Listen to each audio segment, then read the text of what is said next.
Hello everyone. Today we will solve from question number 6 of exercise 1.1 class 7 wow maths. इससे पहले हम 1 से 5 तक के क्वेश्चन कंप्लीट कर चुके थे, जिसका लिंक मैं आपको नीचे डिस्क्रिप्शन बॉक्स में दे दूंगा। And the exercise 1.1 question number 6 this है कि आंसर द फॉलोइंग क्वेश्चन।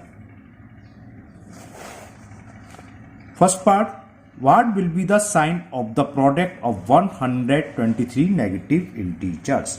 जब हमारे पास 123 नेगेटिव इंटीजर्स हैं तो उनका प्रोडक्ट करेंगे तो साइन कैसा आएगा। इंटीजर्स का जो मल्टीपल करके आएगा वो साइन क्या आएगा, प्लस होगा कि माइनस होगा। ओके, तो 6 का ए पार्ट क्या होगा, नेगेटिव। क्यों, अभी मैं समझाता हूं। आंसर दोगे नेगेटिव। कैसे, देखो इंटीजर्स नेगेटिव है, कुछ भी हो, मान लो -3 इंटू -5 इंटू -1 ऑड नंबर में है ना क्योंकि 123 क्या होता है, ऑड। ये कह रहा है what will be the sign of the product of 123 negative integers.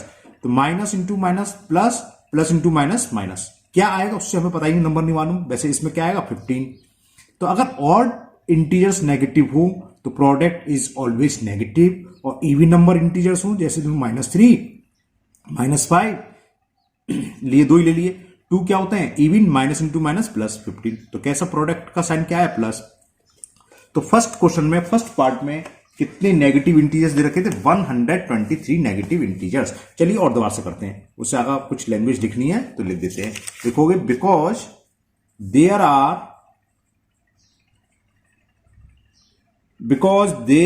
Are (123)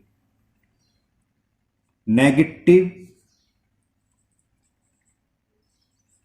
integers, bracket में लिख सकते हो विच इज ऑड, जो कि कैसे है, विच इज ऑड।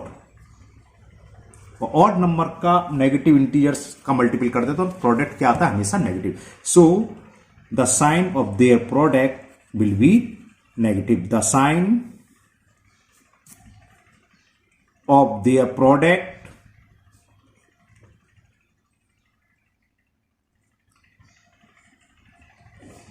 और आपको जल्दी तो खाली नेगेटिव भी लिख सकते हो, विल बी नेगेटिव। इसमें मैंने पूरा आपका एक्सप्लेन कर दिया। Okay, now B part, if 16 positive integers are multiplied together what will be the sign of the product. Positive integers कितने यूज, तो फर्क नहीं है, पॉजिटिव इंटू पॉजिटिव, पॉजिटिव होता है चाहे इवन नंबर में हो चाहे ऑड में हो, हमें केवल नेगेटिव से मतलब है। लेकिन यहाँ 16 पॉजिटिव इंटीजर्स रखे तो what will be the sign of the product. तो यहाँ तो क्योंकि ऑल आर पॉजिटिव, चलो लिख देते हैं all are positive integers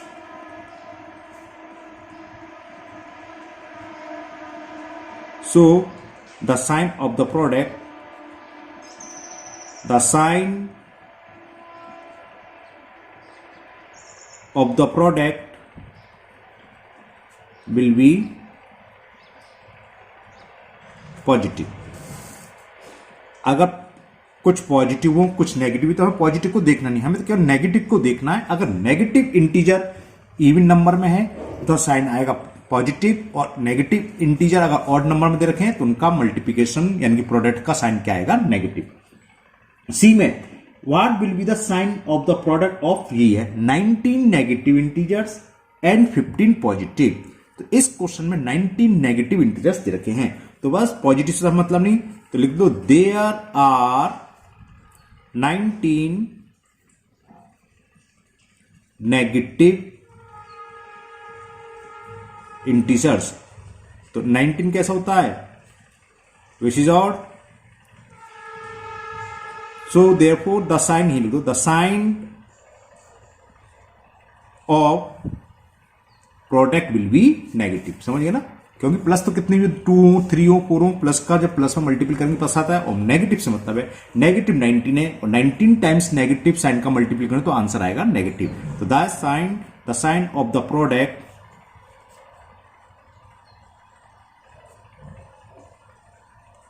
will be negative. Now D part, D part में ये है what do you observe from the above, ऊपर से हमें क्या ऑब्जर्व मिल रहा है, हमें क्या मिल रहा है, क्या ऑब्जर्व मिल रहा है, अगर हम इवन नंबर नेगेटिव साइन का मल्टीपल करते हैं तब तो आंसर आता है पॉजिटिव, और अगर odd number positive, odd number क्या कहते हैं, ऑड नंबर नेगेटिव इंटीजर्स का प्रोडक्ट करते हैं तो आंसर आता है नेगेटिव। तो ये दोनों बातें लिख दो कि प्रोडक्ट ऑफ ऑड नंबर और negative integer is always negative, लिख देते हैं। तो product of even number of negative integers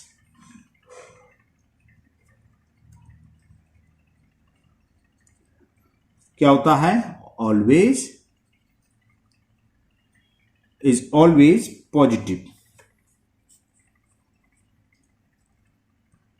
क्योंकि हमने निकला इवन नंबर।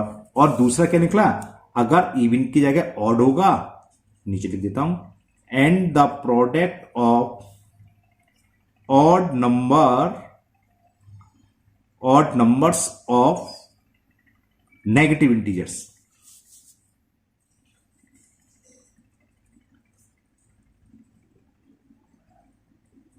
is always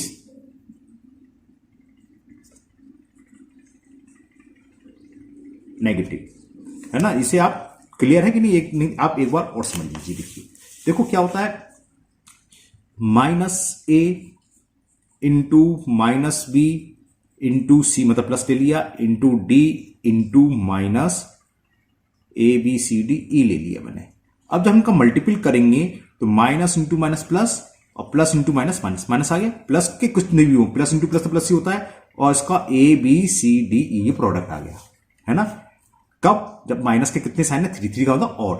अगर नेगेटिव 2 होते और हम खाली ऑड कितने भी ले लें, a into b into c, चाहे ऑड नंबर हो तब भी इसका प्रोडक्ट क्या आएगा, प्लस में आएगा, और चाहे इवन नंबर में हो तब भी प्रोडक्ट का साइन क्या होगा, पॉजिटिव होगा।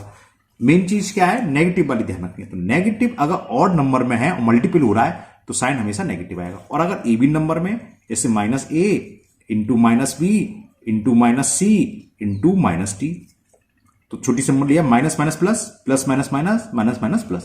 तो ऐसे तो हम करेंगे 100 150, पहले क्वेश्चन में 130 नेगेटिव थे ना, तो वो लिखेंगे थोड़ी ना, हमें नंबर देखना है कितने इंटीजर्स हैं, 1 2 3 4, 4 नेगेटिव, 4 क्या है, इवन नंबर, तो इसका जब प्रोडक्ट करेंगे साइन हमेशा आएगा पॉजिटिव।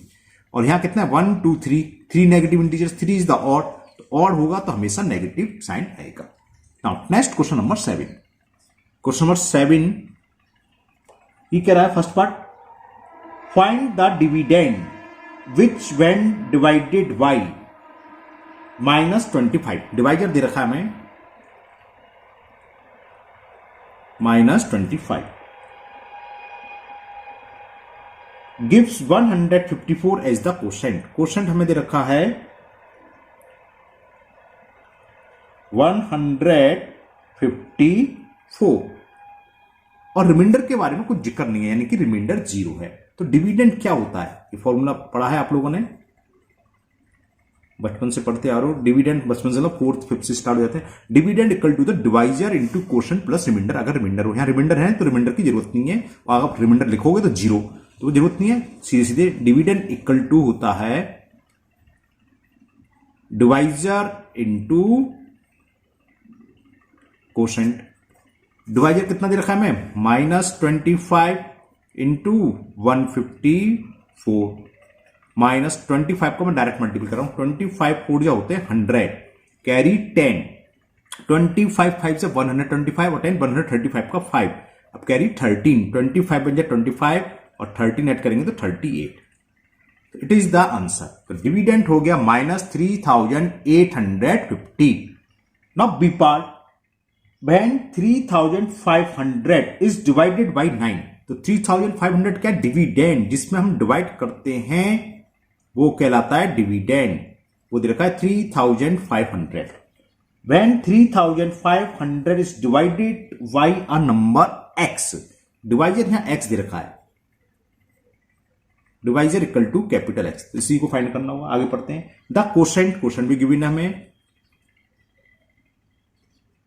the quotient is -125, तो find the value of x, वही हो गया। तो वही लगा, तो क्या होता है, divisor into quotient is equal to dividend. ये तो हमने फॉर्मूला बताया था, क्या होता है, डिवाइजर इंटू, ये कब है जब रिमाइंडर नहीं हो, इंटू कोशेंट इज इक्वल, और यहां रिमाइंडर नहीं देखा है यानी कि रिमाइंडर जीरो है। जब रिमाइंडर जीरो होता है तो सीधे सीधा dividend equal to divisor into quotient. हो सकता है आगे सवाल में हो या किसी में रिमाइंडर दे दे, तो डिवाइजर प्लस कोशेंट प्लस, गलत बोल गया, divisor into quotient plus remainder is equal to dividend. तो चलिए वैल्यू पुट कर दें। डिवाइजर की वैल्यू एक्स है, ये हमें निकालनी है, इंटू ये एक्स है और ये मैंने इंटू का चिन्ह लगाया ना, और कोशेंट कितना, -125, और डिविडेंड कितना दे रहा है, 3500। तो एक्स की वैल्यू निकला, कैसे, ये अपॉन में जाएंगे, क्रॉस मल्टीपल जिसे बोलते हैं, 3500 अपॉन -125। हम जब एक, इससे पहले हमने सबसे पहले वीडियो नहीं बताया था प्लस और माइनस, हम अगर डिविडेंड माइनस में हो या डिवाइजर माइनस में, एक माइनस है तो आंसर यानी कि क्वेश्चन हमेशा क्या आएगा, माइनस में, है ना। तो माइनस में आएगा ये। तो अब से कैंसिल कर ले, 25 से कैंसिल कर दे रहा हूं मैं, 25 5 से 125 होते हैं, 25 बन जाए, 25 10 कैरी, 10 और 1 0, 100 हो गए, 25 4 जा 0 और ये 0 बचाइए, 25 4 जा 100 है ना, और ये 0 बचाइए, 5 से काट दें, माइनस तो ही, माइनस तो आ जाएगा, 5 से 5 2 जा 10, 5 8 जा, माइनस का साइन। तो x की वैल्यू आ गई -28। तो value of x will be -28। Okay, ये था क्वेश्चन नंबर 7 का बी पार्ट। इसमें एक पार्ट और दे रखा है, सी पार्ट। सी पार्ट में गिवन है what would be the quotient. Quotient पूछा है व्हेन 22572 इज डिवाइडेड बाय, हमें डिविडेंड क्या दे रखा है इसमें, जिसमें हम डिवाइड करते हैं वो डिविडेंड होता है, और वो दे रखा है डिविडेंड 22572 डिवाइडेड बाय यानी कि डिवाइजर, वो हमें दे रखा है -18। पूछा क्या है, कोशेंट। तो फॉर्मूला लगाओ, quotient into divisor, quotient into divisor is equal होता है डिविडेंड। कोशेंट हमें फाइंड करना है, ज्यादा से हम कभी कभी शॉर्ट में लिखते हैं तो कैपिटल क्यों लिख दे रहे, कोशेंट। डिवाइजर हमें दे रखा है -18 और डिविडेंड 22572। तो कोशेंट की वैल्यू कितनी आ गई, तो कोशेंट विल बी 22,572 अपॉन -18। चलिए पहले तो 2 से कैंसिल कर दें, 2 9 जा, माइनस तो है ही, 2 9 जा 18, 2 से कटे, 2 1 जा 2 1 जा, और 2 2 जा 4, कैरी 1 17 हो गया, 2 8 जा 16 और 1 12 2 6 जा। अब ये 9 से कैंसिल होगा, तो देखते हैं 1 9 के टेबल वो जानते हो, डिजिट टेस्ट, डिजिट का सम अगर 9 से डिविजिबल हो तो मैं सम निकालूंगा इन सब डिजिट्स का, 1 1 2 2 4 4 6 10 18 बिल्कुल है। तो 9 से काट दिया तो -1 तो ही बचा, और 9 से काट दिया मैंने, 9 1 जा 9, 2 बचा 2 2 22, 9 2 जा 18, अब 4 बचा 48, 9 5 जा 45, 3 बचा 9 4 जा। तो क्वेश्चन आ गया माइनस ही है, तो -1254। आंसर चेक कर लें, बीच में किसी के कर लेना चाहिए। तो -1254 is the correct answer. Now question number 8। Question 8 is Ramesh complete a game with 1500 points in first round। First round में उसका स्कोर है, चलो लिख ले, स्कोर इन फर्स्ट राउंड, ऐसे लिख दे रहे हैं, स्कोर इन फर्स्ट राउंड, वो हमें दे रखा है 1500 पॉइंट्स। ओके, आगे, then he lose 1200 points in second round. Second round में उसने 1200 पॉइंट लूज कर दिए, खो दिए। तो कुल कितने रह जाएंगे, 1500 में से 1200 को हम सब्ट्रैक्ट कर देंगे। तो score lose in second round ऐसे लिख दे रहे हैं, स्कोर लूजेस, कितना लूज करा था, क्वेश्चन नंबर क्या 8 का चला गया भाई, 1200. Okay. Score lose in second round is equal 1200 points. 1200 points मिले नहीं है, 1200 पॉइंट्स इसने खो दिए. तो 1500 अगर हमारा दो इतने गेम होता तो कुल फाइनल स्कोर क्या होता? इतने तो फर्स्ट राउंड में जीते, इतने ही लूज कर गया, तो 1500 माइनस 1200 300 हो जाता. लेकिन आगे कुछ और भी कह रहा है, पढ़ते हैं उसे. And complete the third round bye scoring 200 points. तो score in third round.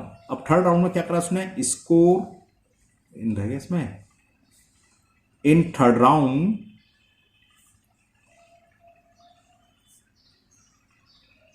200 point. 200 point इसने थर्ड राउंड में और ले लिए.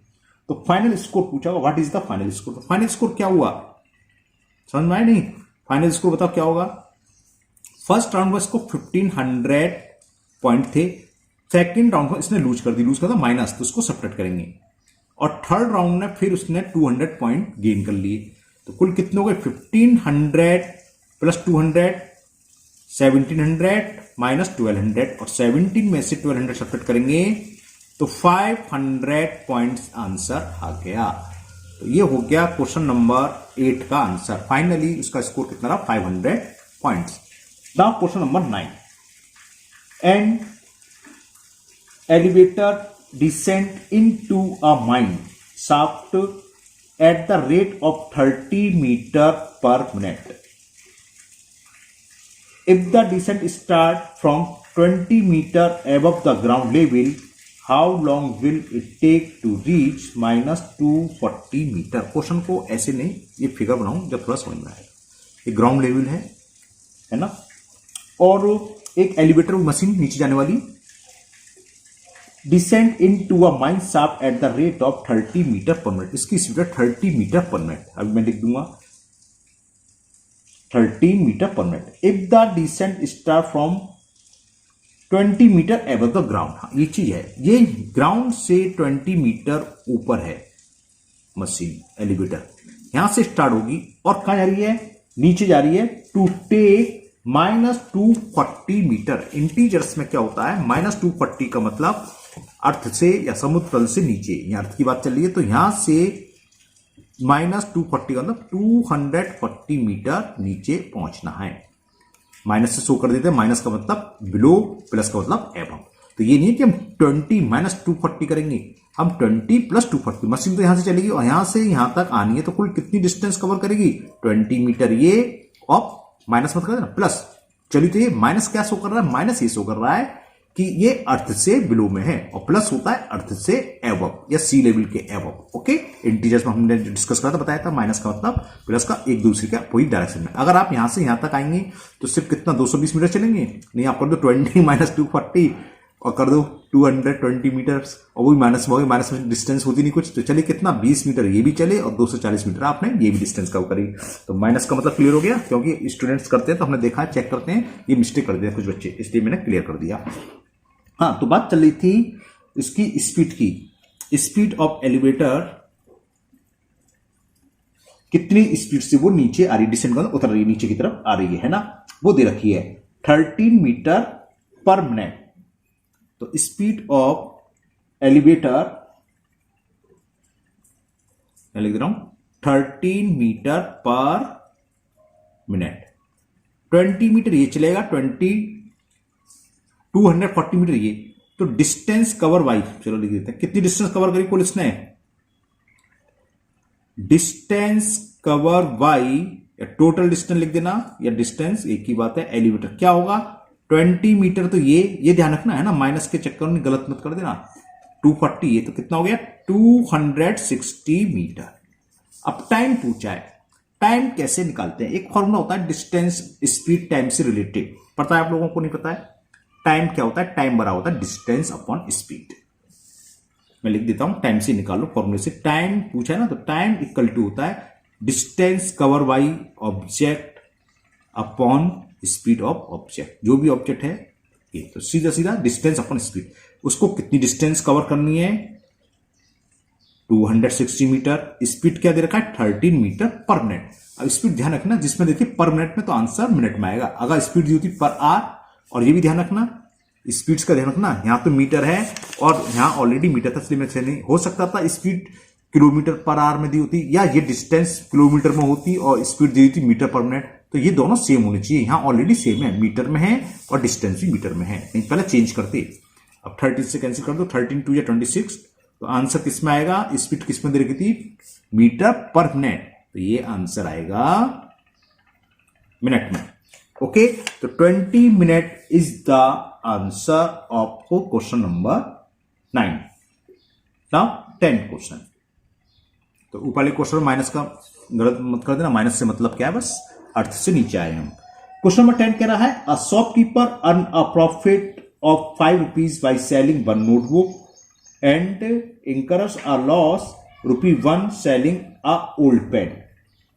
ओके, क्वेश्चन का मतलब समझना कि एक नोटबुक बेचता है तो उसको प्रॉफिट होता है 5 रुपीज। चलो मैं लिखता हूं, profit on selling 1 notebook.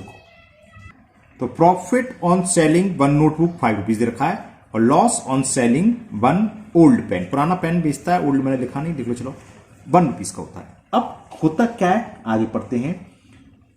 In a particular month, किसी month shopkeeper earn a profit ₹185 if he sold 75 old pens. तो find the number of notebook sold, बताओ उसने कितनी बुक बेची होंगी। टोटल प्रॉफिट कितना दे रखा है, total profit on a particular month is given 185 rupees, कुल मिलाकर उसको 185 रुपीज हुआ। उसमें यह भी दे रखा है कि उसने ही सोल्ड 75 ओल्ड पेन्स। तो number of old pen sold, number of old pen sold, और वो हमें दे रखे हैं 75। ओके, हाँ, तो number of old pen sold 75। एक ओल्ड पेन पर कितना लॉस हो रहा है, 1 रुपीज का। तो 75 पर कितना लॉस हुआ होगा, 1 का मल्टीप्लाई कर दें 75 हो जाएगा, है ना। तो डायरेक्ट लिख दो loss on pen, loss on old pen, ये तो समझ में आएगा, डायरेक्ट लिख दे रहा हूं मैं। एक पेन पर 1 रुपीज का 75 बेचे तो इतना लॉस हुआ 75 रुपीज का। टोटल प्रॉफिट हुआ उसको 185। तो पूछा है, अब देखो टोटल प्रॉफिट कैसे हुआ, यानी कि उसको कुल सेल कितनी रही होगी, पेन पर तो उसको 75 रुपीज का लॉस हो रहा है ना, और 5 रुपीज एक नोटबुक बेचेगा तो उसको 5 रुपीज का प्रॉफिट होगा। कुल मिलाकर टोटल प्रॉफिट होगा 185। तो क्या ये खाली बुक बेचने से प्रॉफिट हुआ, नहीं, ये टोटल प्रॉफिट कितना हुआ उसे कुल मिलाकर प्रॉफिट कितना हुआ 185 रुपीज ये और 75 और हुआ होगा।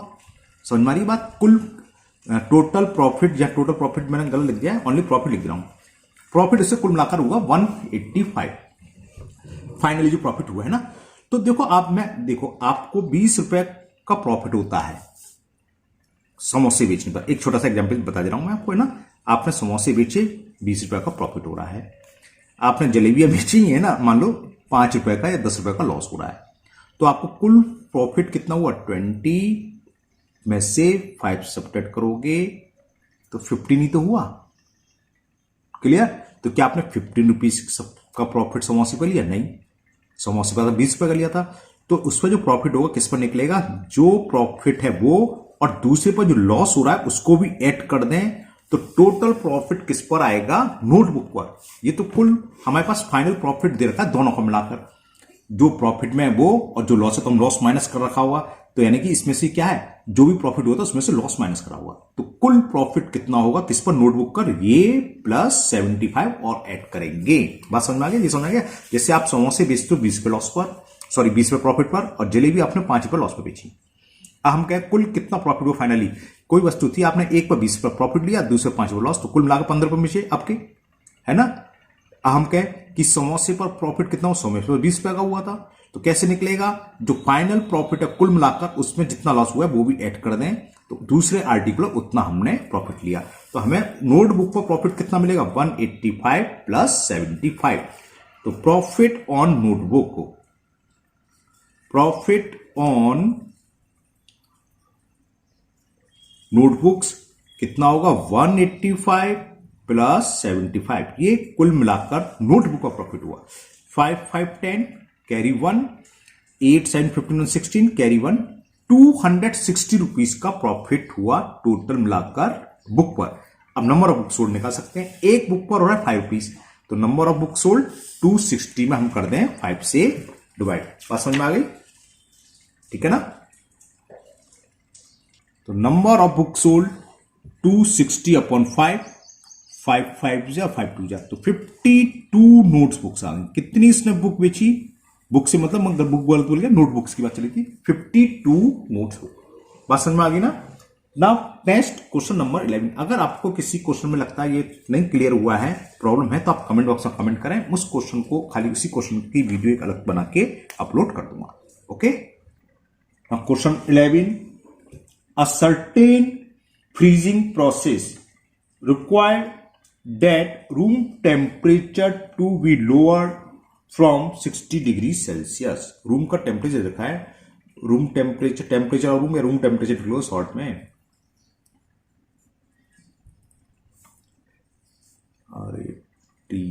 रूम टेम्परेचर हमें रखा है 60 डिग्री सेल्सियस। दोबारा से सुन लो, अ सर्टेन फ्रीजिंग प्रोसेस, हम एक फ्रीजिंग प्रोसेस लगाया टेम्परेचर कम करने के लिए, है ना। A certain freezing process required that room temperature to lower from 60 degree Celsius at the rate of 8 degree Celsius every hour.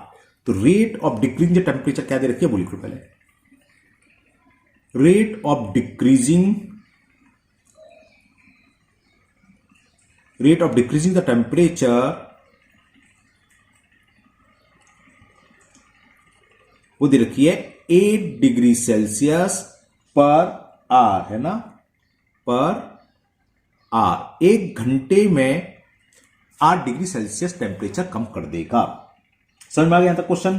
तो what will be the room temperature 8 hour after the process begin. जब हमने process start करा, जब room का temperature 60 degree है, हमने इसको start कर दिया, जो क्या कर रहा है, एक घंटे में 8 डिग्री सेल्सियस को टेम्परेचर को लेस कर रहा है। तो आफ्टर 8 आवर कितना टेम्परेचर होगा, तो 8 घंटे में कुल टेम्परेचर कितना डिक्रीज होगा, 8 का मल्टीपल कर दें, क्योंकि 1 आवर में 8 डिग्री सेल्सियस कर रहा है। तो डिक्रीजिंग इन टेम्परेचर, ऐसे लिखता हूं, decreasing in temperature in 8 hour क्या होगा, 8 इंटू 8, 1 आवर में 8 डिग्री सेल्सियस कर रहा है, और टोटल में कितना है, इन 8 लिखना भूल गया, 8 आवर्स, तो 8 का मल्टीपल करोगे 64 डिग्री सेल्सियस। 1 आवर में 8 डिग्री कम हो रहा है, तो 8 घंटे में कितना होगा, 8 इंटू 8, 64 डिग्री टेम्परेचर हो गया। तो रूम टेम्परेचर क्या होगा, ये पूछा था after 8 hours, what will be the room temperature after 8 hours. तो 60 था, 60 से 64 कम हो गया, तो 60 में 64 उठाएंगे, तो temperature, room temperature will be, आप हम लिखता हूं, चलो,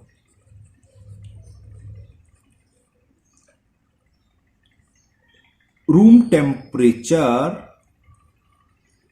after 8 hours will be, present temperature था 60 डिग्री सेल्सियस, कम कितना हो गया, 64 डिग्री सेल्सियस। 60 में से 64 सब्ट्रैक्ट करोगे तो कितना आ गया, 4 degree, -4 degree.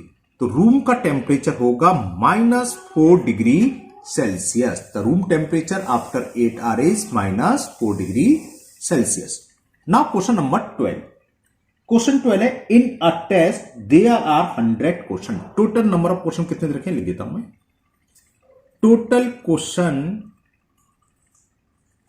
Is 100 plus 3 marks are given for each correct answer.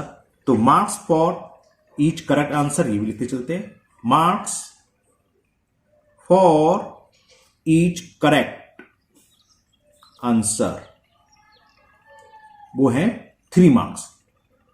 अगर कोई एक आंसर सही देगा तो उसको 3 मार्क्स मिलेंगे। ओके, टोटल क्वेश्चन कितने 100। अब आगे बढ़ते हैं। -1 mark for each incorrect. Okay, अगर कोई गलत कर देगा तो नेगेटिव मार्किंग है, 1 नंबर कट जाएगा। तो marks for each uncorrect answer is -1 marks. Okay, ये हमें गिवन है। और देखते हैं आगे क्या कह रहा है। And 0 marks are given for not attempting the question. उससे कोई फर्क नहीं है, अटेम्प्ट नहीं करा तो 0 मार्क्स मिलेंगे। चलो लिख देते हैं marks not attempting questions, marks for not attempt